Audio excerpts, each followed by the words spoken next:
Hello বন্ধুরা, দেখো আজকে আমি রান্না করছি পাঁচমিশালি সবজি। সব রকম সবজি দেখো এখানে কেটে রেখেছি। পেঁপে, এখানে বেগুন, এখানে গাজর, বিট, এখানে টমেটো, তারপরে পটল আছে, আলু আছে, সব কিছু মিলিয়ে বিনসও আছে, বিনস কাটা রয়েছে। সব কিছু মিলিয়ে আমি এখন আজকে একটা সবজি রান্না করব। চলো রাইস কুকারে আজকে আমি রান্না করব এই সবজিগুলো।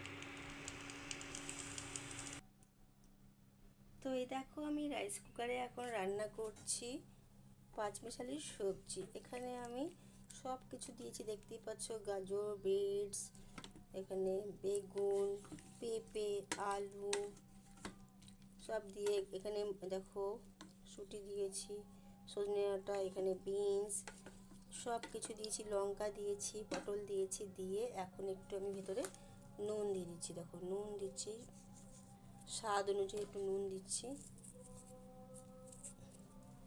একটুখানি জিরের গুঁড়ো দিয়ে দিচ্ছি, জিরের গুঁড়ো, একটু চিনি দিয়ে দেবো ভেতরে লাস্টে, কারণ এখানে বিট গাজর সবই মিষ্টি আছে, যার জন্য এখানে আমি অল্প করে একটু চিনি দিয়ে দিলাম, মিষ্টি মিষ্টি লাগবে।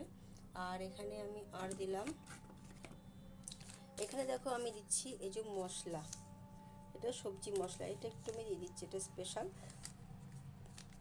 এই যে একটু সবজি মশলা এর ভিতরে দিলাম, ভালো সেন্ট বেরোবে। হয়ে গেল,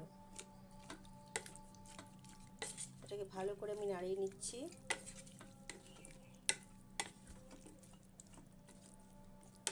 দেখতে পাচ্ছ বন্ধুরা, আমি এখন রান্না করছি রাইস কুকারে। বুঝতেই পারছো গ্যাসের সবার সব জায়গাতেই গ্যাস এখন একদম পাওয়াই যাচ্ছে না, তোমরা জানো।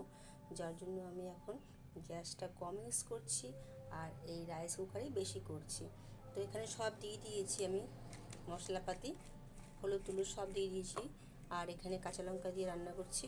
একটুখানি আমি ওপর থেকে ঘি দিয়ে দিলাম। ব্যাস দেখো, এই যে ঘি দিচ্ছি, দেখতে পাচ্ছ, একটু ঘি দিয়ে দিলাম, হয়ে গেল।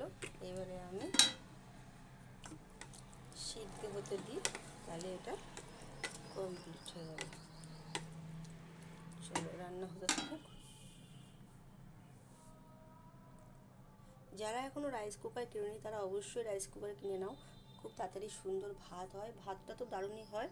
আর যে কোনো সবজিও তোমরা রান্না করতে পারবে, এখানে মাছ মাংস সব কিছু সবজি, খেতেও ভালো হয়, কম তেলে তোমার রান্না করা যায় পুরো একদম ভালোভাবে, আর সুন্দর রান্না হয়। তো বন্ধুরা আজকে টাটা, চলো রান্না হোক, আবারও দেখা হবে পরে।